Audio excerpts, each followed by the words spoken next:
Parfois, les parents vivent un paradoxe qu'ils ont du mal à comprendre.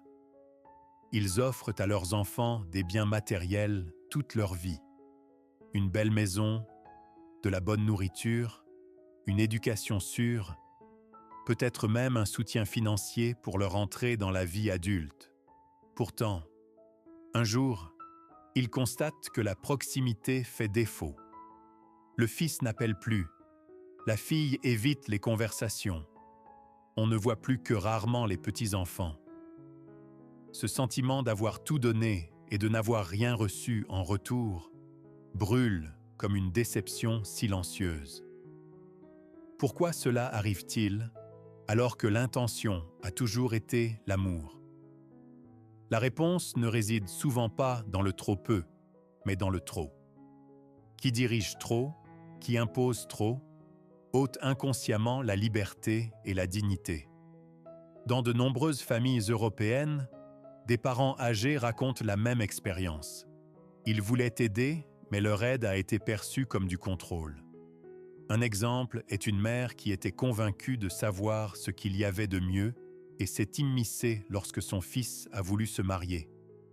Elle voulait bien faire, mais il s'est senti infantilisé. La conséquence, la distance au lieu de la gratitude. C'est pourquoi il vaut la peine d'y regarder de plus près. De quoi les enfants adultes ont-ils vraiment besoin? Certainement pas de plus de choses, mais de 3 cadeaux qui ne s'achètent pas en magasin.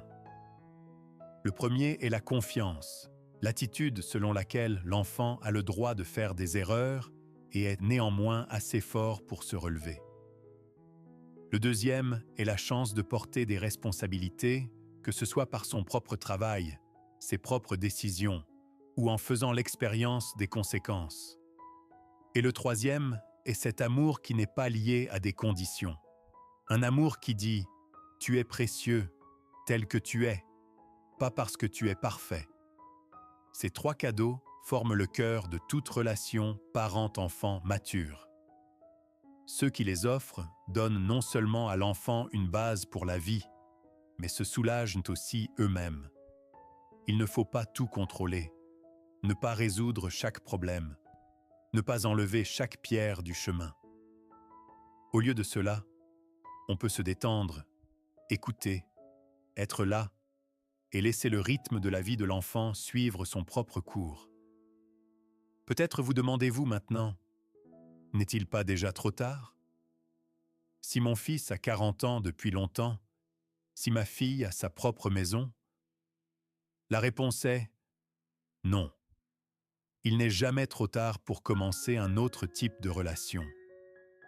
Un simple appel, un « je suis désolé de ne pas t'avoir souvent laissé faire », honnête, peut ouvrir des portes qui semblaient longtemps fermées. De petits pas suffisent pour retrouver le chemin de la proximité. Dans les sections à venir, nous découvrirons ensemble à quoi peuvent ressembler ces 3 cadeaux, comment ils agissent dans les situations quotidiennes et pourquoi ils renforcent le lien entre parents et enfants adultes. Restez donc avec nous.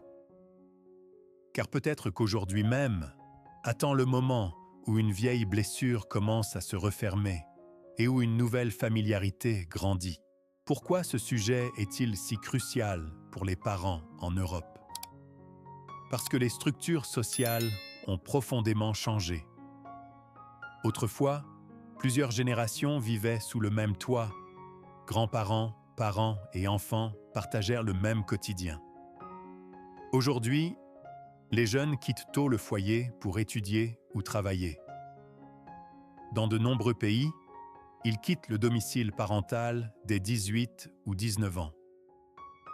Cette distance spatiale rend encore plus important de construire une relation qui ne repose pas sur un contrôle constant, mais sur un respect mutuel. Ceux qui s'accrochent à de vieux schémas risquent de voir la connexion se rompre définitivement. Une autre raison réside dans le changement des valeurs européennes. L'autodétermination est aujourd'hui considérée comme un bien précieux. Les enfants adultes veulent suivre leur propre chemin, même s'il ne correspond pas aux attentes des parents. Beaucoup de pères et de mères luttent intérieurement pour lâcher prise. Ils se demandent « Si je n'interviens plus, vais-je perdre ma place dans la vie de mes enfants ?» Mais en réalité, c'est le contraire qui est vrai. Ce n'est que si les parents apprennent à accepter les limites qu'ils restent bienvenus. Qui ne force pas est plus souvent invité. Qui ne critique pas constamment est plus souvent sollicité pour des conseils. À cela s'ajoute un aspect psychologique.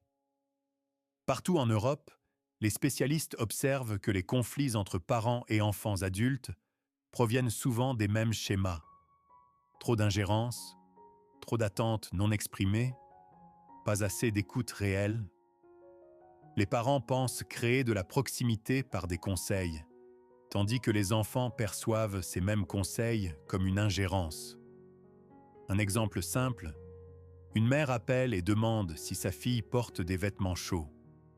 Pour la mère, c'est de l'attention. Pour la fille, cela sonne comme de la méfiance.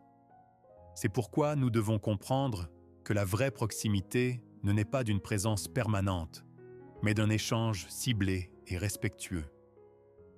Moins de mots, mais plus de sens. Ne pas demander toutes les heures, mais écouter honnêtement une fois. Ne pas poser de conditions, mais exprimer sa confiance. Cela demande de la pratique et parfois du dépassement, surtout pour la génération des 60-80 ans d'aujourd'hui, qui a appris à montrer son attention par l'action et l'intervention. Mais c'est précisément cette génération qui a la plus grande chance de montrer à ses enfants adultes un nouveau chemin relationnel. Les principes à venir ne porteront donc pas sur des théories, mais sur des étapes concrètes. Comment offrir la confiance sans me retirer? Comment déléguer la responsabilité sans paraître indifférent? Comment aimer sans condition, sans nier ma propre inquiétude? Ces questions sont au centre. Celui qui y répond honnêtement pour lui-même peut voir même une relation figée se remettre en mouvement. Et c'est précisément pourquoi ce sujet est si important. Il ne détermine pas seulement la qualité de la relation parent-enfant, mais aussi notre propre équilibre intérieur, la paix dans la vieillesse et le sentiment d'être vraiment nécessaire et apprécié. Le premier principe que nous examinons est « donner la confiance ». La confiance est plus qu'un sentiment, c'est une décision consciente.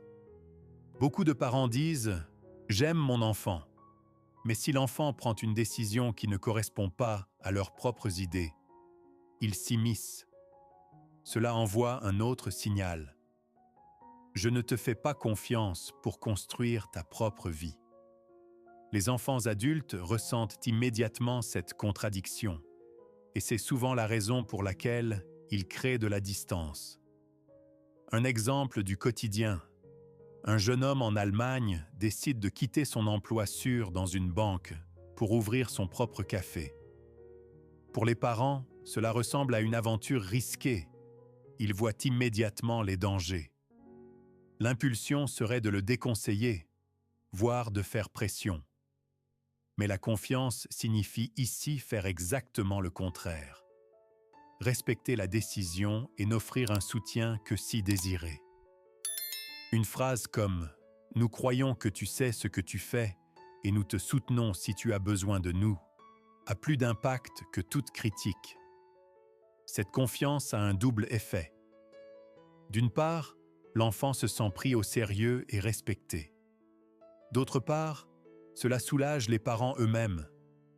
Celui qui fait confiance n'a pas besoin de tout surveiller, n'a pas besoin de se demander constamment si l'enfant fait des erreurs.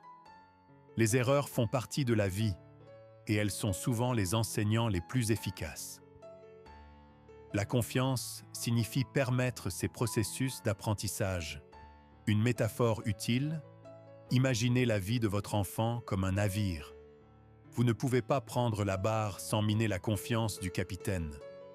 Mais vous pouvez rester au port, prêt avec des outils en cas de dommage. C'est exactement ce que signifie la confiance, non pas une cécité aveugle, mais un lâcher-prise conscient. Une phrase concrète que vous pouvez essayer est « Je sais que tu trouveras ton chemin. Si tu as besoin de mon aide, je serai là, mais la décision t'appartient. » Ces mots semblent simples, mais ils portent un message énorme. Tu es capable, tu es fort, tu peux décider de ta propre vie. Donner la confiance est le premier grand pas pour combler le fossé entre parents et enfants adultes. C'est le début d'une relation d'égal à égal, où les deux parties peuvent grandir. Le deuxième principe est à donner des chances de porter des responsabilités. Beaucoup de parents ont passé leur vie à essayer de décharger leurs enfants de leur fardeau. Ils voulaient les protéger, les préserver des déceptions et des erreurs. Pourtant, ce qui était censé être de la bienveillance a souvent eu pour conséquence que les enfants n'ont pas pu apprendre à agir de manière autonome.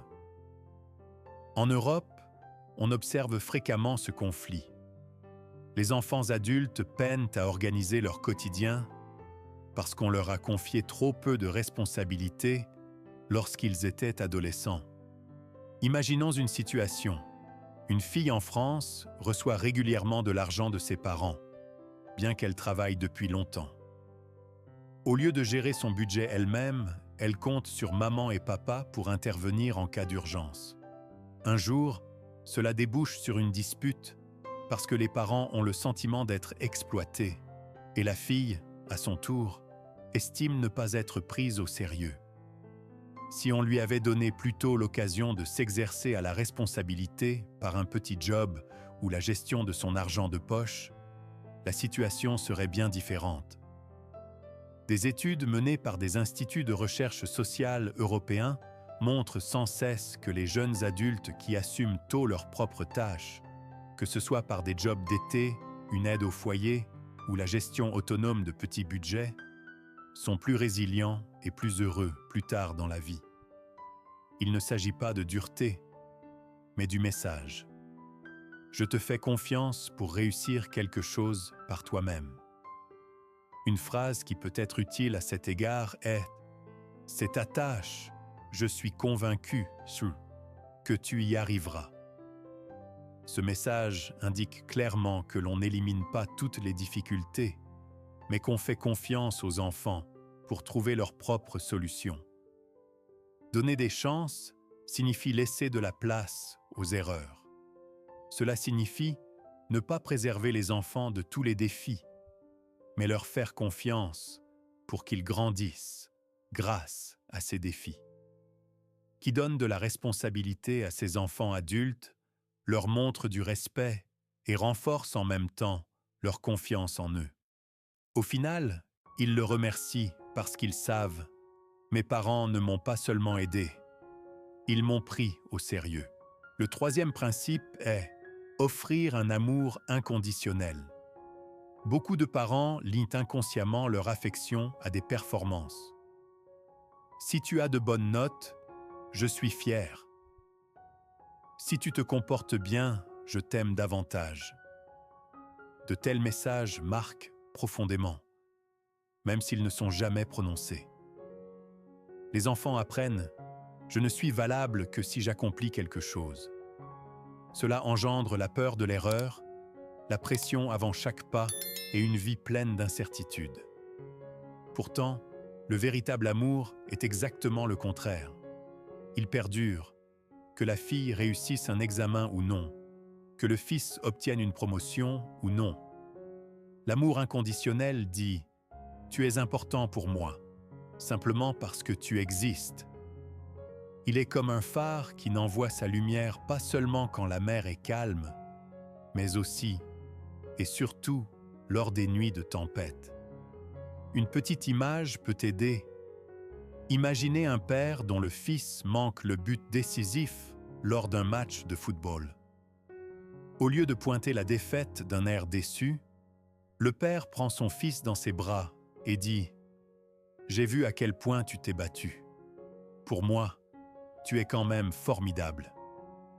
Ces mots créent de la sécurité. Ils permettent au fils de sentir: j'ai le droit de faire des erreurs sans que ma relation avec mes parents ne se brise. Une phrase qui résume bien ce principe pourrait être: quel que soit le résultat, tu restes mon cadeau le plus précieux. Les enfants adultes qui entendent de tels mots ressentent non seulement du réconfort, mais aussi une liberté qui les encourage à oser de nouvelles choses. L'amour inconditionnel ne signifie pas tout approuver. Cela ne signifie pas célébrer chaque décision ou accepter chaque comportement. Cela signifie séparer l'essence de l'enfant de ses actes. On peut critiquer une action et aimer la personne. C'est précisément là que réside la force. L'enfant sent qu'il ne perdra jamais l'amour de ses parents. Celui qui vit ce troisième principe offre à son enfant une base stable sur laquelle il peut construire avec courage. Car si je sais que je suis aimé même dans l'échec, alors je ne crains plus la vie. Pour comprendre comment ces trois principes agissent dans la vraie vie, il est utile de se pencher sur une histoire qui pourrait se dérouler, sous cette forme ou une forme similaire, dans de nombreuses familles européennes. Imaginez une mère au début de la soixantaine qui a tout fait pour sa fille toute sa vie. Elle lui achetait des vêtements, l'aidait pour ses études, organisait même son mariage dans les moindres détails. Mais plus elle en faisait, plus sa fille s'éloignait. Les appels devenaient plus rares, les visites plus courtes, les conversations plus froides. Pour la mère, c'était incompréhensible. Elle avait pourtant tout donné. Le tournant est survenu lorsque la fille, lors d'une fête de famille, a dit à voix haute: « Maman, je t'aime, mais tu ne me fais jamais confiance. Tu décides toujours pour moi. » Cette phrase a profondément touché la mère.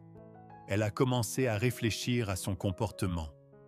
Elle s'est souvenue des conseils d'amis et d'une conférence à l'église où il était question de confiance, d'opportunité et d'amour inconditionnel. Il était douloureux de reconnaître. Sa forme de bienveillance avait été de l'ingérence pour sa fille. Elle a donc décidé de changer. Lors de la rencontre suivante, elle n'a pas dit « Laisse-moi faire ça pour toi », mais plutôt « Comment veux-tu faire ? Je t'écoute ». Pour la première fois, la fille s'est sentie prise au sérieux. Lorsque la petite fille a ramené de mauvaises notes de l'école, la grand-mère s'est abstenue de faire des comparaisons avec le passé. Au lieu de cela, elle a pris l'enfant dans ses bras et a dit « Tu as fait des efforts, c'est ce qui compte. Je suis fière de ton effort. » Les changements sont venus lentement, mais ils sont venus. Après des mois, la fille a osé inviter sa mère plus souvent. Autour d'un thé, elle lui a raconté des choses qu'elle avait cachées auparavant. L'atmosphère est devenue plus chaleureuse, moins marquée par le devoir, plus par une véritable proximité. La petite fille est venue d'elle-même sur les genoux de sa grand-mère et a dit « Mamie, j'aime quand tu es juste là. » Cet exemple montre à quel point une relation peut se transformer lorsque la confiance est accordée, la responsabilité est permise et l'amour est donné sans condition. Le chemin n'est pas facile, mais il est possible. Et il commence toujours par un pas honnête. L'aveu que les anciens schémas ne fonctionnent plus. Mais que se passe-t-il lorsque les parents ignorent ces principes? Les conséquences sont graves et souvent insidieuses. Celui qui ne fait pas confiance à ses enfants leur signale inconsciemment « Tu n'es pas assez fort pour maîtriser ta vie seul ». Les enfants adultes qui entendent ces messages à répétition se replient sur eux-mêmes ou développent l'opposé, une dépendance constante. Ils appellent pour la moindre petite chose, attendent des solutions, au lieu de prendre leurs propres décisions et restent intérieurement des enfants, même s'ils sont adultes depuis longtemps. Le deuxième manquement, celui de ne pas donner de chance de prendre des responsabilités, laisse également des traces évidentes.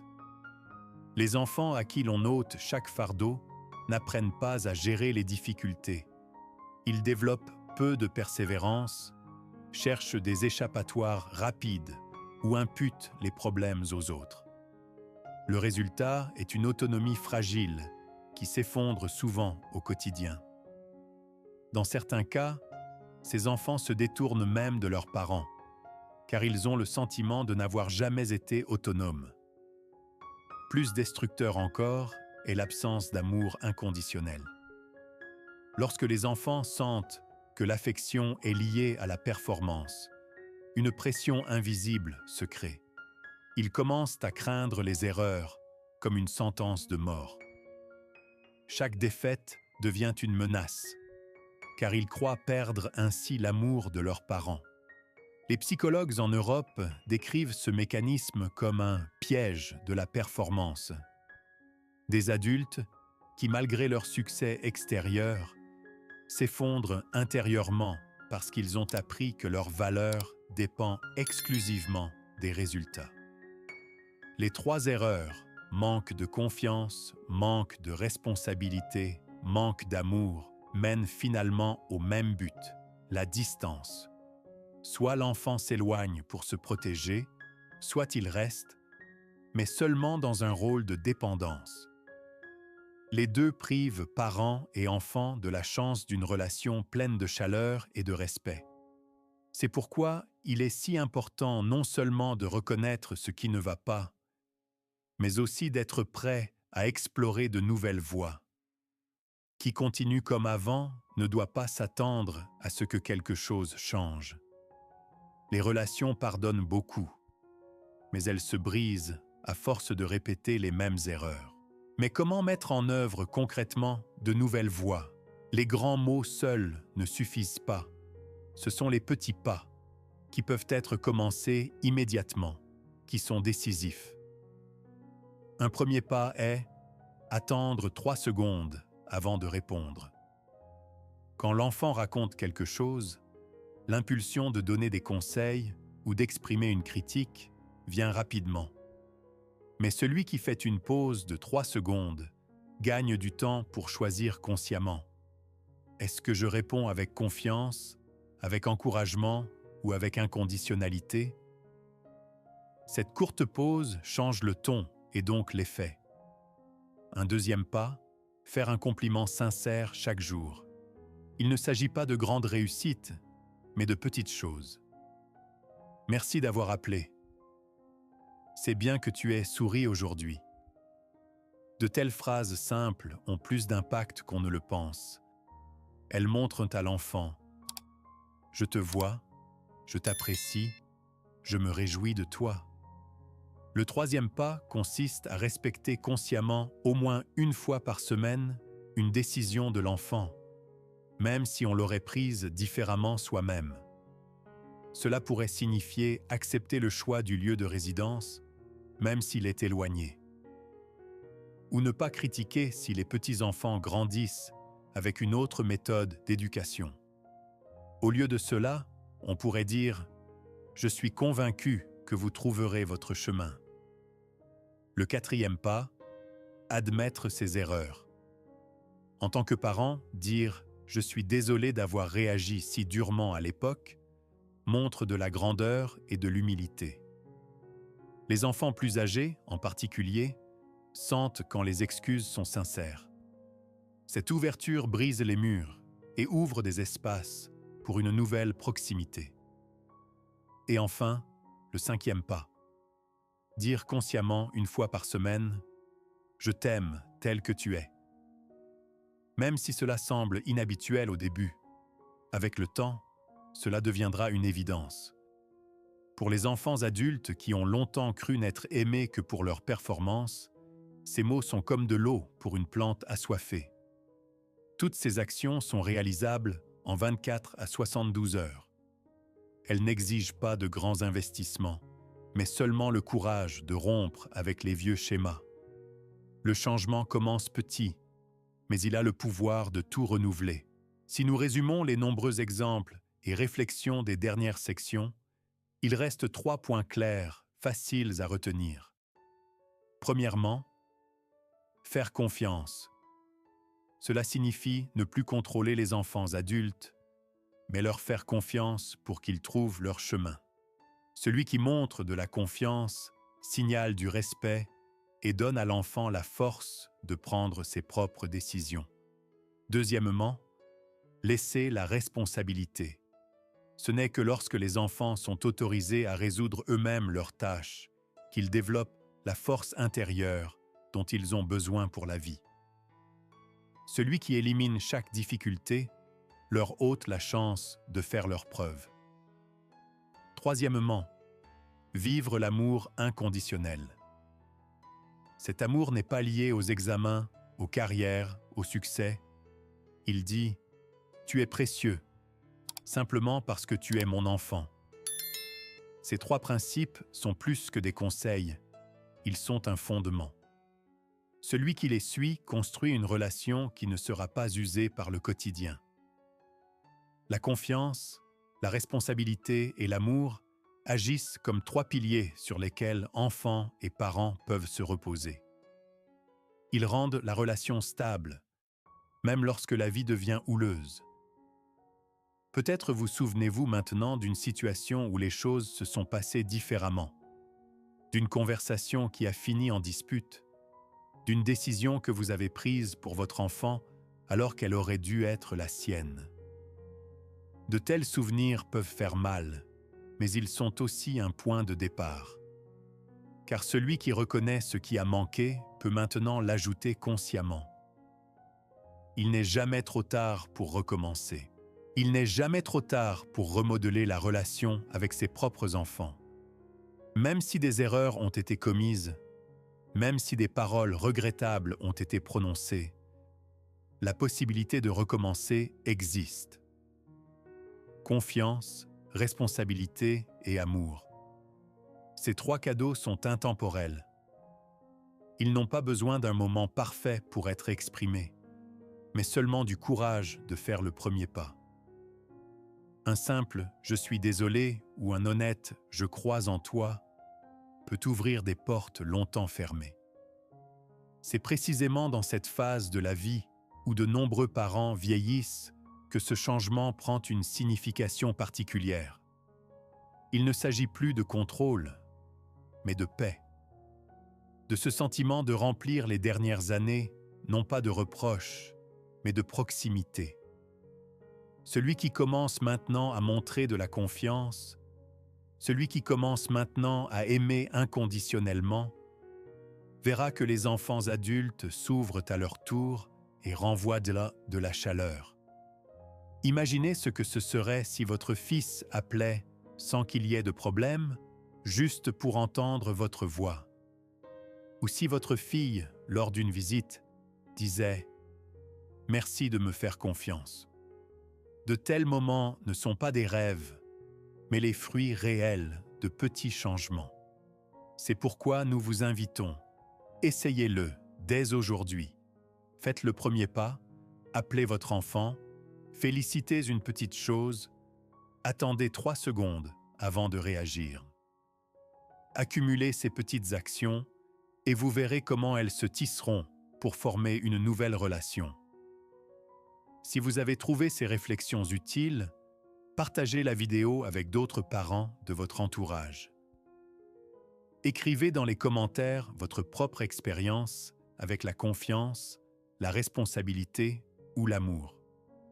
Et n'oubliez pas de vous abonner à notre chaîne pour recevoir d'autres inspirations pour une vie de famille épanouie. Ensemble, nous pouvons contribuer à ce que davantage de parents et d'enfants en Europe se retrouvent avec respect, amour et liberté.